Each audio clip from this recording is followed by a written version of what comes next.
आज के वीडियो में हम लोग देखेंगे ऑर्डर ऑफ रिएक्शन। ठीक है, लास्ट क्लास में हम लोग पढ़ रहे थे रेट लॉ इक्वेशन और रेट ऑफ रिएक्शन हम लोग पढ़े थे।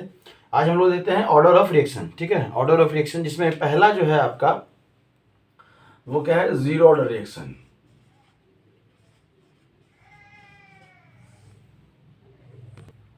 Zero order reaction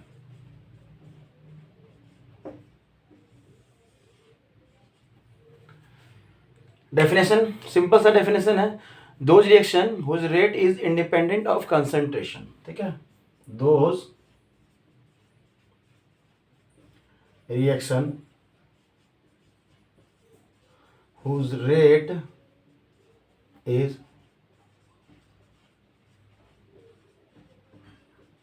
independent of concentration। ठीक है, मतलब जिसका कंसंट्रेशन जिसका रेट जो है वो कंसंट्रेशन पे डिपेंड नहीं करता है। मतलब आप चाहे कंसंट्रेशन कितना भी बढ़ा लीजिए, आपके रेट पे कोई असर नहीं पड़ने वाला है। समझ में आ रहा है, कोई रेट पे असर नहीं पड़ने वाला है। ठीक है, जैसे कोई एक काम, तो उसका सिंपल सा एग्जांपल है आपका फोटोकेमिकल रिएक्शन। इसका अगर एग्जांपल देखें तो फोटोकेमिकल रिएक्शन,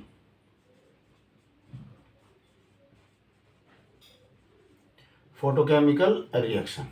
ठीक है, मतलब अभी समझ में नहीं आ रहा होगा, अभी इसको और इजी करते हैं। फोटोकेमिकल रिएक्शन मतलब फोटोसिंथेसिस। फोटोसिंथेसिस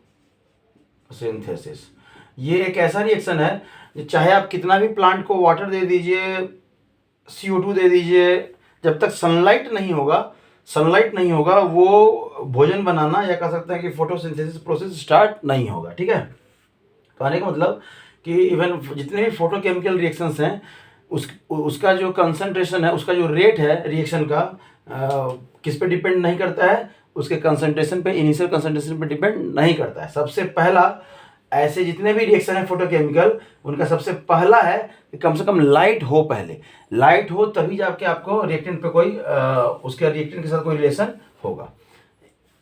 समझिएगा, मान लेते हैं कोई एक क्या है आपका रिएक्शन है, ए से क्या बन रहा है आपका बी बन रहा है, ए से क्या बन रहा है बी बन रहा है। तो इसको अगर हम लोग रेट लॉ इक्वेशन लिखेंगे जीरो ऑर्डर के लिए, तो क्या लिखेंगे, यहाँ पे लिखेंगे के और ए का power zero.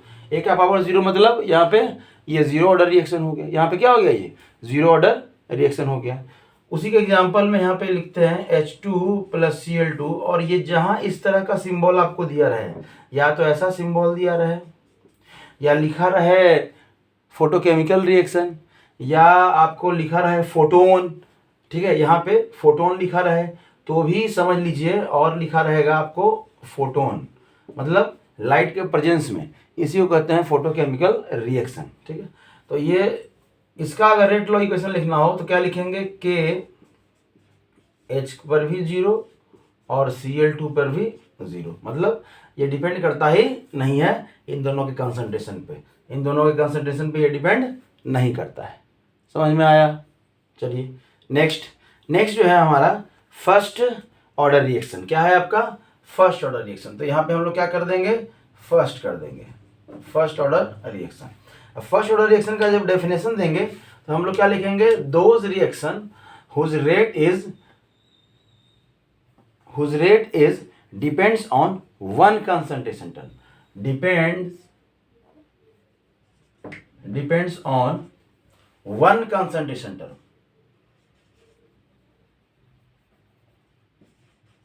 One concentration term. ठीक है, वन कंसंट्रेशन टर्म। एग्जाम्पल में सब यही रहेगा, सब यही, मतलब एक रिएक्शन है, ए से क्या बन रहा है आपका बी बन रहा है। इसका अगर रेट लॉ इक्वेशन हम लोग लिखना चाहें तो R = क्या लिखेंगे, के ए का पावर क्या लिखेंगे 1। ये हो गया आपका एग्जाम्पल किसका, फर्स्ट ऑर्डर रिएक्शन का। ठीक है, ये एग्जाम्पल किसका हो गया, फर्स्ट ऑर्डर रिएक्शन का हो गया। समझ में आया? कोई दिक्कत? और आप दे सकते हैं, यहाँ से क्या बन रहा हो, H2O + ½ O2 बन रहा है। अगर इसका रेट लॉ लिखेंगे यहाँ पे तो R = क्या लिखेंगे, के, ये भी आपका क्या है, फर्स्ट ऑर्डर रिएक्शन है। क्या है आपका फर्स्ट ऑर्डर रिएक्शन है। ठीक है, समझ में आया? तब हम लोग पढ़ेंगे सेकेंड ऑर्डर रिएक्शन। तो हम लोग क्या पढ़ेंगे, सेकेंड ऑर्डर रिएक्शन। ठीक है, सेकेंड ऑर्डर के लिए हमारे पास जुगाड़ है, यहाँ पे सिर्फ क्या कर देना है हमको, सेकेंड ऑर्डर रिएक्शन, ये तीसरा पढ़ रहे हैं हम लोग। तब इसमें हम करेंगे those reaction whose rate is depends on two concentration term, कितने पे, two, TWO, two concentration term. Same reaction, फिर से सेम आपका, इसका अगर रेट लॉ लिखेंगे तो क्या लिखेंगे, मतलब सेम रिएक्शन कहने का मतलब सेम ही नहीं है, अलग अलग रिएक्शन की बात कर रहे हैं। अगर यही एक रिएक्शन हो, बार बार अलग अलग सिंबल यूज करने का कोई मतलब नहीं बनता है। आप अगर समझ रहे हो तो यहाँ से भी समझ सकते हैं। ठीक है, आप ऐसे भी लिख सकते हैं, ये है इस रिएक्शन के लिए। आप ऐसा भी देखेंगे कि अगर कहीं, अब हम लोग ओवरऑल बात करते हैं, आपका कोई रेट लॉ इक्वेशन दिया हुआ है, वो क्या दिया हुआ है, ऐसा दिया हुआ है, ऐसा दिया हुआ है। ठीक है, तो ये भी सेकेंड ऑर्डर रिएक्शन कहलाता है, ये भी क्या कहलाएगा, सेकेंड ऑर्डर रिएक्शन कहलाया जाएगा। मतलब अब यहाँ पे समझिएगा, ये इसके लिए था, ए से क्या बन रहा था, बी। ठीक है, इसके लिए, ये किसके लिए लिखे हैं, तो रिएक्शन आपका ऐसा रहा होगा, समझ में आया। अगर तीसरे की बात करें तो इसको इस तरह से भी हम लोग लिख सकते हैं। अब समझ लेना है कि सेकेंड ऑर्डर के लिए ही हम लोग इस तरह से कर सकते हैं।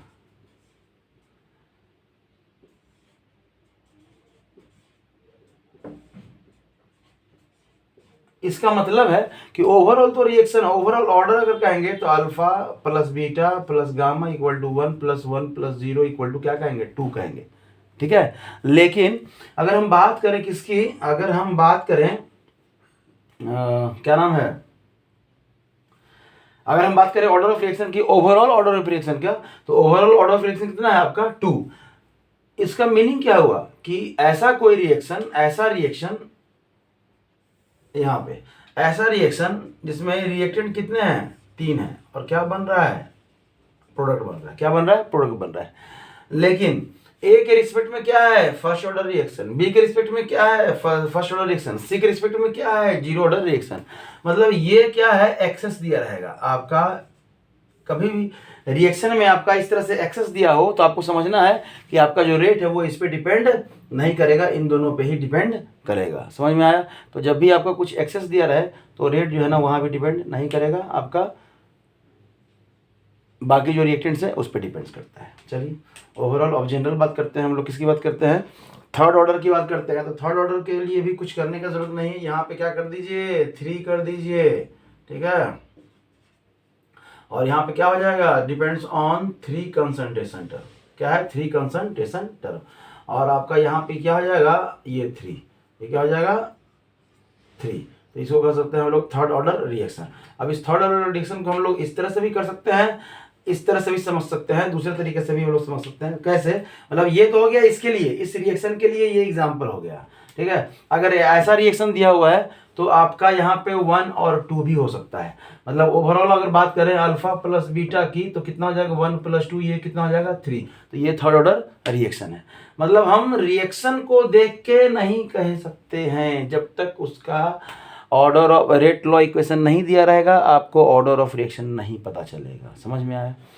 ठीक है, ये भी बताएंगे अभी हम कि अगर रेट लॉ नहीं लिखा हुआ है और एक रिएक्शन दिया हुआ है तब आपको ऑर्डर ऑफ रिएक्शन निकालना हो तो कैसे निकालेंगे। ठीक है, अगर यहीं की बात करें, यहाँ पे क्या कर दें हम लोग, इस रिएक्शन के लिए क्या कर दें, 1 1 कर दें। अब यहाँ पे ये एक्सेस नहीं दिया रहेगा, क्या रहेगा, एक्सेस नहीं दिया रहेगा। यहाँ पे इसको क्या कर दें, 1 कर दें। ये ओवरऑल कितना हो गया, 3। ओवरऑल कितना हो जाएगा, ये 3।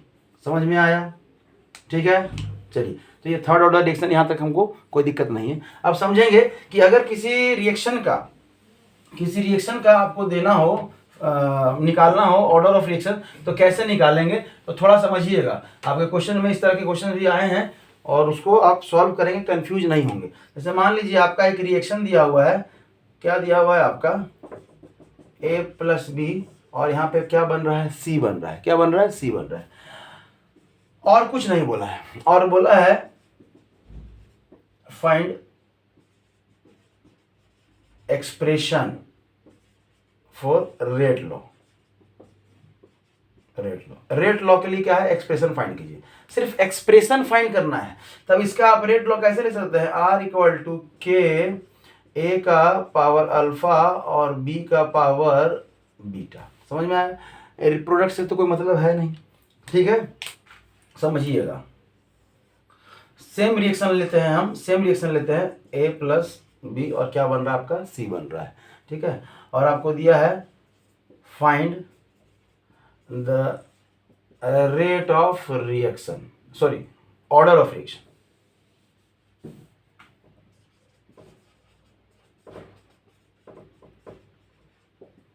ठीक है, ऑर्डर ऑफ रिएक्शन फाइंड करना है। तब क्या है कि अब आपको इसमें सिर्फ रिएक्शन दिया हुआ है और आपको कुछ नहीं दिया हुआ है, रेट लॉ भी नहीं दिया हुआ है। तब आप क्या करेंगे, तब इसको सिंपली सॉल्व करेंगे आप अपने मन से आप लिख सकते हैं के ए का पावर यहाँ पे 1 और बी का पावर क्या हो जाएगा 1। क्यों, इसका कोफिशिएंट कुछ नहीं है मतलब क्या है 1, इसका भी कोफिशिएंट कुछ नहीं मतलब क्या है 1। तो आप कहेंगे सर आप तो मना किए थे कि कोफिशिएंट जो है ना वो ऑर्डर नहीं होता है, वो ऑर्डर नहीं होता है। हाँ मना किए थे, लेकिन ऐसा भी क्वेश्चन रहे कि आपको सिर्फ रिएक्शन दिया हुआ है, यही समझ लीजिएगा। सेम यहाँ पे अगर 2a दिया हुआ है और प्लस b दिया हुआ है और क्या बोल रहा है c, और आपको ऑर्डर ऑफ रिएक्शन निकालना है। क्या निकालना है, ऑर्डर ऑफ रिएक्शन निकालना है।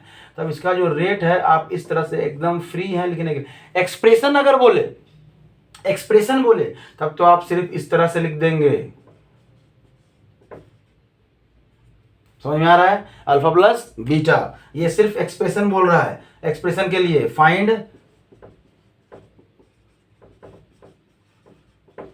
एक्सप्रेशन, कंफ्यूज नहीं करना है तो हम लोग लिख देंगे। लेकिन यही क्वेश्चन अगर आपको करे कि यही क्वेश्चन आपको 2a प्लस बी दिया हुआ और क्या बन रहा है c बन रहा है, और आपको बोल रहा है कि फाइंड ऑर्डर ऑफ रिएक्शन, तब क्या करना है, आप सीधा एकदम फ्री हैं इसको ऐसे लिखने के लिए। यहाँ पे 2 लिख दीजिए और यहाँ पे क्या लिख दीजिए 1 लिख दीजिए। क्या लिख दीजिए 1 लिख दीजिए। और ऑर्डर जो रिएक्शन हो जाएगा वो क्या हो जाएगा, अल्फा प्लस बीटा 2 प्लस 1 कितना हो जाएगा 3। नहीं दिखाई दे रहा है, कोई बात नहीं। यहाँ जो लिखे हैं हम ऊपर में लिख देते हैं, ठीक है। यहाँ जो लिखे ऊपर में लिखते क्या हो जाता है, यहाँ नजर आ रहा है, यहाँ लिख देते हैं कि ऑर्डर ऑफ रिएक्शन कितना है, के का पावर 2 और तो अल्फा प्लस बीटा कितना हो जाएगा 1 प्लस 2 मतलब 3 हो जाएगा। समझ में आया, अगर ऐसा दिया रहे तब, ठीक है। ये तो रहा जब आपका रिएक्शन दिया हुआ है और एक्सप्रेशन पूछ रहा है तब। अब चलते हैं कि रेट लॉ दिया रहेगा तब क्या करना है, ठीक है। सेम देखिएगा, समझिएगा कैसे क्वेश्चन आपको कंफ्यूज करता है, वहां पे कंफ्यूज नहीं होना है। रेट लॉ इक्वेशन, जब तक वो रेट लॉ किसी रिएक्शन का नहीं दिया है, ठीक है, रेट लॉ इक्वेशन नहीं दिया है और आपको रेट पूछ रहा है तो आप डायरेक्टली निकाल सकते हैं।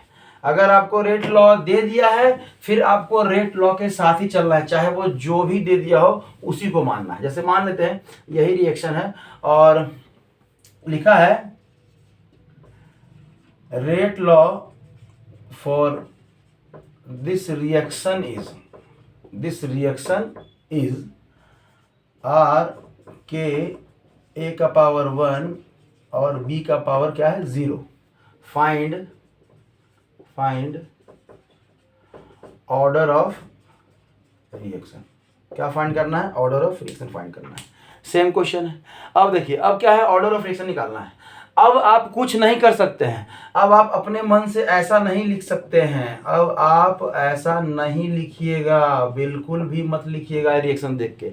अब इस रिएक्शन से आपको कोई मतलब नहीं है। क्यों, क्योंकि आपका रेट लॉ इक्वेशन दिया हुआ है और ऑर्डर क्या है निकालना है। तब आप मानिए कि इसको सिर्फ इसको मानिएगा और यहाँ से जो सॉल्यूशन हो जाएगा आपका वो क्या हो जाएगा, alpha plus beta equal to 1 plus 0 मतलब फर्स्ट ऑर्डर रिएक्शन। ये ओवरऑल क्या हो जाएगा, फर्स्ट ऑर्डर रिएक्शन। समझ में आया। चलिए सेम और कर लेते हैं एग्जांपल। मान लेते हैं यही रिएक्शन जो है ना इस तरह से दिया हुआ है। क्या दिया हुआ है, इस तरह से दिया हुआ है और उसका रेट लॉ इक्वेशन ये दिया हुआ है। इसी रिएक्शन का रेट लॉ इक्वेशन ये दिया हुआ है। मतलब फिर भी आपका आंसर क्या हो गया, यही होगा। मतलब कहने का मतलब अगर किसी रिएक्शन का रेट लॉ इक्वेशन दे दे तब अलग से आपको कुछ सोचने का जरूरत नहीं है। जो ऑर्डर यहाँ पे इस रेट लॉ के साथ जो बनेगा वही आपका रिक्वायर्ड ऑर्डर ऑफ रिएक्शन होगा। अपने मतलब इसको देख के आप इससे ऐसे मत लिखिएगा, आप यहाँ पे ऐसे कर दिए तो ये बिल्कुल क्या हो जाएगा, गलत हो जाएगा। क्या हो जाएगा, गलत हो जाएगा। क्यों? क्योंकि ये करना ही नहीं है, आपको इन्फॉर्मेशन ऑलरेडी यहाँ पे मिल चुका है। समझ में आ रहा है? अगर ये इन्फॉर्मेशन ना रहे, मतलब अगर ये इन्फॉर्मेशन यहाँ पे हमारा ना रहे, हमारा यहाँ पे नहीं रहा है, तब ये बिल्कुल सही है। तब क्या है, ये बिल्कुल सही है। तब फिर ये गलत है, फिर ये आप नहीं कर सकते हैं। आपका अगर रेट लॉ ऑर्डर निकालने के लिए आपको बोले तो आप सीधा ऐसे करेंगे और ऑर्डर कितना हो जाएगा, 3 हो जाएगा। कितना हो जाएगा, 3 हो जाएगा। ऑर्डर कितना हो जाएगा, 3। लेकिन अगर रेट लॉ इक्वेशन दे दिया है, R इक्वल टू यहाँ पे लिख दिया है के A का पावर 1 और B का पावर आपका 0, तो आप तब फिर ऐसा नहीं कर। समझिएगा, बहुत कंफ्यूजन है। बस कंफ्यूजन इसलिए है कि आप समझने की कोशिश नहीं कर रहे हैं। एकदम सामने से साफ साफ समझ में आ रहा है कि क्या करना है, क्या नहीं करना है। अगर रेट लॉ दिया हुआ है तो आपको खुद से नहीं लिखना है, मतलब क्वेश्चन जो बोल दिया वही पूरा आपका दुनिया हो गया, क्वेश्चन के अलावा कुछ नहीं करना है। ठीक है, समझ में आया? तब आपका एक एग्जाम्पल लिखना है, आपका नेगेटिव ऑर्डर रिएक्शन। क्या है आपका, नेगेटिव ऑर्डर रिएक्शन। ठीक है, ये नेगेटिव ऑर्डर रिएक्शन कैसे निकालेंगे, तो एक छोटा सा एग्जांपल ले लेते हैं। इवन आपको बुक में भी यही एग्जांपल दिखाई दे देगा, तो आप चलेंगे उसी के साथ। यहाँ पे क्या बन रहा है, 3O2 सिंपली। ये आपका बन रहा है H न्यू, मतलब फोटोकेमिकल रिएक्शन है। ठीक है, और नेगेटिव ऑर्डर रिएक्शन है। इसके मैकेनिज्म को समझिएगा। यहाँ पे ये रिवर्सिबल रिएक्शन है। रिवर्सिबल रिएक्शन है मतलब पहला स्टेप 1 करेंगे हम लोग। स्टेप क्या करेंगे, 1। स्टेप 1 में क्या हो जाएगा, आपका जो O3 है वो क्या है, O2 प्लस O में चेंज करेगा। क्या करेगा, O में चेंज करेगा। और ये कैसा रिएक्शन है, फास्ट रिएक्शन है। क्या है आपका, फास्ट रिएक्शन है। ठीक है, कोई दिक्कत नहीं। तब है आपका स्टेप 2। स्टेप 2 में जो है आपका यहाँ पे देखिएगा, फिर से ये जो O3 है ये ऑक्सीजन से जुड़कर ये क्या बना रहा है, 2O2 बना रहा है। और ये क्या है आपका, स्लो रिएक्शन है। ठीक है, आपका जब कॉम्प्लेक्स रिएक्शन दिया रहे, कॉम्प्लेक्स रिएक्शन दिया रहे तो वहां लिखा रहेगा फास्ट रिएक्शन और स्लो रिएक्शन। तो जो रेट डिपेंड करेगा वो किस पे डिपेंड करेगा, स्लो रिएक्शन पे करेगा। ठीक है, मतलब आपको रेट निकालना है तो इसी के ऊपर, आपको इसी इक्वेशन के ऊपर चलना होगा। इससे अब आपको कोई मतलब नहीं है। जैसे सपोज मान लीजिए कि आप बहुत तेज दौड़ने वाले हैं। क्या है, आप बहुत तेज दौड़ने वाले हैं। ठीक है, आप अगर अकेले दौड़ेंगे तो बहुत फास्ट दौड़ेंगे, लेकिन एक जो दोस्त बहुत धीरे दौड़ता है और आप दोनों का पैर को क्या कर दिया गया, बांध दिया गया, दोनों के पैर को बांध दिया गया आपस में। अब जब आप दौड़ेंगे तो क्या उतना फास्ट दौड़ पाएंगे जितना आप अकेले दौड़ रहे थे, नहीं। क्यों? क्योंकि अब आप तो फास्ट दौड़ना चाह रहे हैं, लेकिन वो जो दोस्त जिसको आपके साथ बांध दिया गया है वो स्लो दौड़ता है। अब आपका रेट क्या है, आपके ऊपर डिपेंड कर रहा है। क्या आपका रेट आपके ऊपर डिपेंड बिल्कुल नहीं कर रहा है। उसी चीज को यहां समझना है कि रिएक्शन फास्ट रिएक्शन होगा, स्लो रिएक्शन होगा। तो जो रेट डिपेंड करता है वो किस पे डिपेंड करता है, स्लो रिएक्शन पे करता है। तो हम जो इस इक्वेशन का जो रेट लिखेंगे, इस इक्वेशन के लिए जो रेट लिखेंगे वो किसके रिस्पेक्ट में लिखेंगे, स्लोएस्ट स्टेप के रिस्पेक्ट में लिखेंगे। यहाँ पे एक लाइन अगर लिखना हो तो लिख सकते हैं कि slowest step is rate determining step, is rate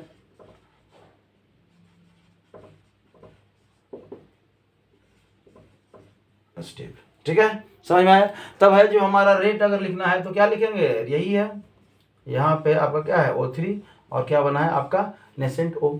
nascent क्या बना है आपका, O बना है। अब देखिए, अब इस रिएक्शन में ये ऑक्सीजन है क्या, नहीं है। अब इस ऑक्सीजन को हमको हटाना है और इस टर्म में लेके आना है, तब ना हम इस रिएक्शन के बारे में समझ पाएंगे। क्योंकि O3 तो है, ठीक है, लेकिन ये O नहीं है। क्या है, O नहीं है। चलिए, तब इसको हम लोग क्या समझ लेते हैं, इसको हम लोग 1 समझ लेते हैं। इसको क्या समझेंगे, 1 समझ लीजिए।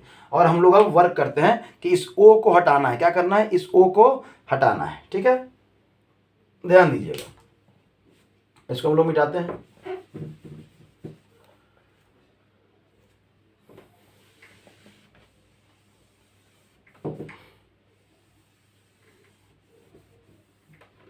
चलिए, अगर हम लोग बात करें इसकी ओवरऑल, इसकी बात करें तो क्या यहां से लिख सकते हैं, अगर फॉरवर्ड रिएक्शन की बात करें, अगर फॉरवर्ड की बात करते हैं तो हम लोग क्या लिख सकते हैं कि जो रेट है हमारा वो किस पे डिपेंड कर रहा है, बोलिए, जो रेट है हमारा किस पे डिपेंड कर रहा है,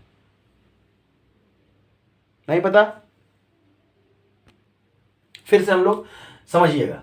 फिर से पहला स्टेप में हम लोग क्या किए, तो O3 जो था वो किस में चेंज कर गया आपको, O2 प्लस O में चेंज कर गया। ठीक है, ये था आपका रिवर्सिबल रिएक्शन। ये क्या था आपका रिवर्सिबल, तो यहाँ पे ये मान लीजिए K1 और ये क्या हो गया K2, आपका रेट कांस्टेंट। और दूसरा जो स्टेप था हमारा, जो सेकंड स्टेप था, ये पहला स्टेप था और ये दूसरा जो स्टेप था वो क्या था, O3 जो है वो प्लस हो रहा है O के साथ और क्या बन रहा है आपका 2O2 बन रहा है। क्या बन रहा है आपका 2O2 बन रहा है, और इसमें जो आपका जो है वो K3 है।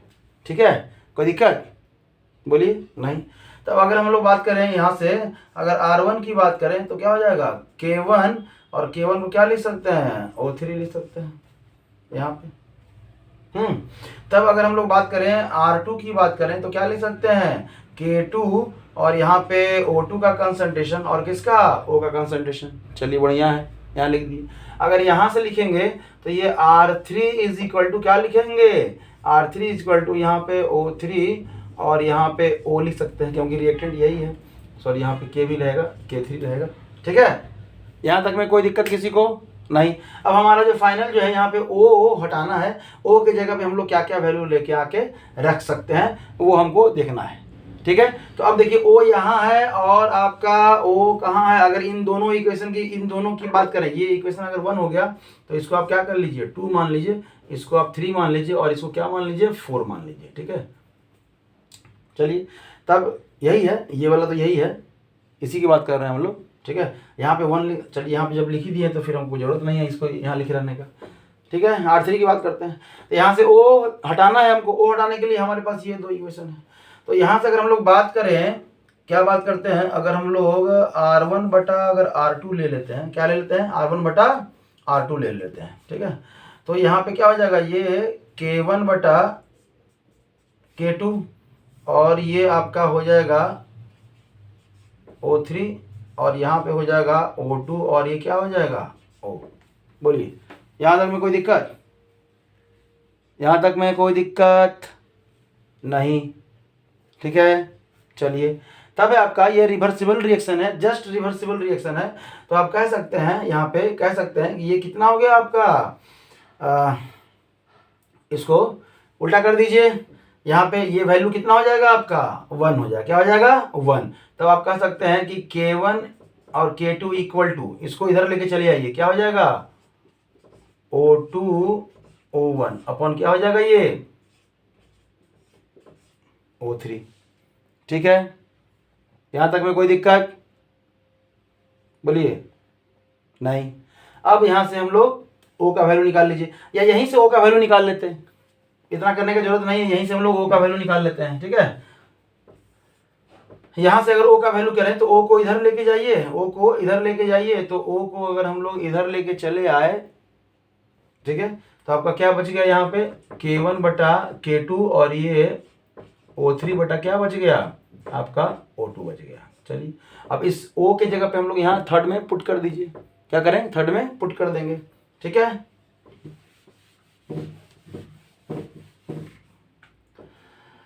तो हम लोग कह सकते हैं कि R3 इक्वल टू K3 और O3 तो रहेगा ही आपका, और इस O के जगह पे आपका क्या हो जाएगा K1 बटा K2 इंटू O3 बटा क्या हो जाएगा आपका O2। तो आप इसको लिख सकते हैं R3 equal to K3 into K1 बटा K2, एक साथ सारे क्वेश्चन को कर दीजिए, और इंटू यहाँ पे O3 का पावर क्या हो जाएगा 2 हो जाएगा, और ये O नीचे रहेगा। अब रेट कुछ इस तरह से तो कभी लिखाता नहीं है, तो इसी रेट को हम लोग कैसे लिखेंगे R3 इज इक्वल टू, अब सारे कांस्टेंट जो हैं वो मिलकर क्या बनेंगे एक कांस्टेंट बन जाएगा, क्योंकि कांस्टेंट को कांस्टेंट से मल्टीप्लाई कीजिए या डिवाइड कीजिए, हमेशा क्या आएगा कांस्टेंट आएगा।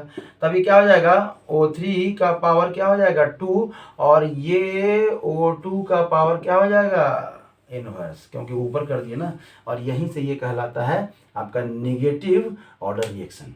नेगेटिव ऑर्डर रिएक्शन समझ लीजिएगा, यही एग्जांपल आपका दिया रहता है, यहाँ से हमें कोई दिक्कत नहीं है। तब है आपका सूडो फर्स्ट ऑर्डर रिएक्शन, उसका एग्जांपल याद रख लीजिएगा, उसमें और ज़्यादा कुछ नहीं है, उसका अगर एग्जांपल याद रख लीजिए तो आपका काम बन जाएगा। चाहे आप नीट दे रहे हो, चाहे एडवांस दे रहे हो, चाहे आप बोर्ड दे रहे हो, कुछ भी दे रहे हो, सूडो फर्स्ट ऑर्डर रिएक्शन उसका एग्जाम्पल याद कर लीजिए, और कुछ याद करने का जरूरत नहीं है। आज तक उसमें और कुछ पूछा नहीं है, बस क्या पूछा है एग्जाम्पल पूछा है सूडो फर्स्ट ऑर्डर रिएक्शन का। ठीक है, एग्जाम्पल भी कहाँ से पूछा है, तो एक है इन्वर्जन ऑफ शुगर और दूसरा है कि टर्शियरी अल्काइल हैलाइड का जो रिएक्शन होता है एक्वस KOH से, एक्सेस एक्वस KOH से, वही उसका एग्जाम्पल है आपका, आप उसको याद रखिए। तो आपका सूडो फर्स्ट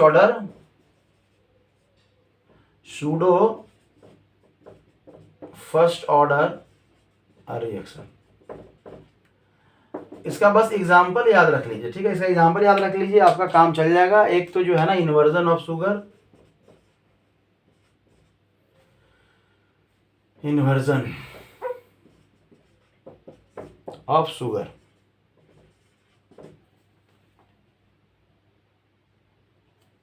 इन्वर्जन लिख दिया है, इन्वर्जन ऑफ शुगर, ठीक है। और एक है अल्काइल हैलाइड से जो है ना आपका टर्शियरी अल्काइल हैलाइड से आपका वो क्या कर रहा है, रिएक्शन कर रहा है एक्वस, कौन कर रहा है, एक्वस KOH। ये भी जो रिएक्शन है वो सूडो फर्स्ट ऑर्डर का ही एग्जाम्पल है, ठीक है, सूडो फर्स्ट ऑर्डर का एग्जाम्पल है।